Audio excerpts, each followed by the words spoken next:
Kepolisian Daerah Lampung resmi meningkatkan penanganan kasus dugaan penipuan dan penggelapan pengadaan buah untuk program makan bergizi gratis atau MBG ke tahap penyidikan. Kasus ini bermula dari laporan seorang pemilik toko buah di Bandar Lampung bernama Yatni Sumarni, yang mengaku mengalami kerugian sebesar Rp170,2 juta.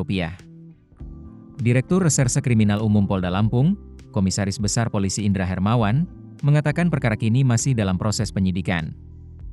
Menurut polisi, kerugian dalam perkara ini tidak hanya dialami pemasok buah, tetapi juga pemilik dapur MBG yang berperan sebagai Satuan Pelayanan Pemenuhan Gizi atau SPPG, yakni Zeni Roinawati.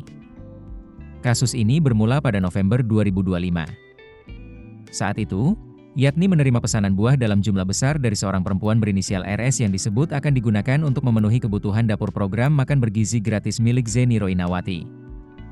Rincian pesanan tersebut mencapai hampir 14 ton melon senilai lebih dari Rp148 juta, ditambah 2.950 buah nanas senilai Rp21,6 juta. Total nilai transaksi mencapai Rp170.206.000. Yatni mengaku seluruh pesanan telah dikirim sesuai permintaan. Namun, hingga 7 bulan berlalu, pembayaran yang dijanjikan tak kunjung diterima.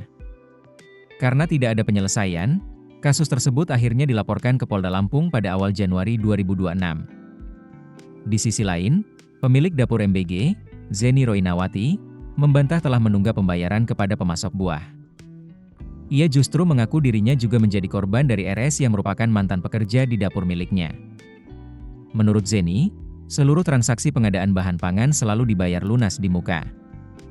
Ia menegaskan telah mentransfer seluruh dana pembelian buah ke rekening pribadi RS sebelum barang dikirim dan memiliki bukti transfer sebagai dasar pembayaran. Zeni juga mengaku tidak mengenal pemilik toko buah karena seluruh proses pengadaan ditangani oleh RS.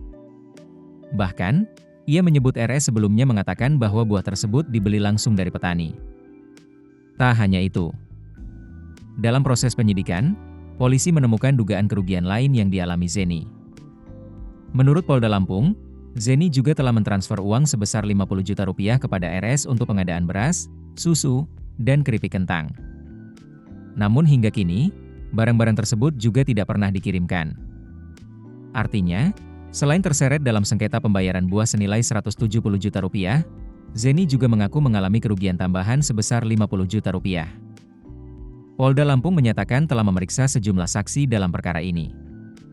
Di antaranya pelapor Yatni Sumarni, pemilik dapur MBG Zeni Roinawati, beberapa saksi lainnya, termasuk terlapor berinisial RS. Setelah melakukan gelar perkara pada 22 Juni 2026, penyidik menyimpulkan telah ditemukan unsur dugaan tindak pidana. Surat perintah penyidikan diterbitkan pada 11 Juli 2026, disusul pengiriman surat pemberitahuan dimulainya penyidikan atau SPDP kepada Kejaksaan Tinggi Lampung.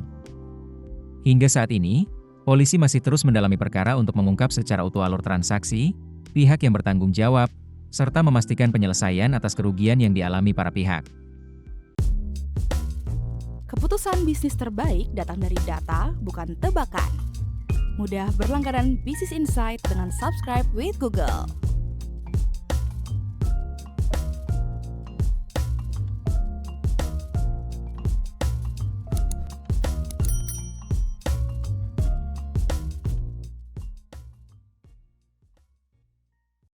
Download aplikasi Kontan sekarang di App Store atau Play Store.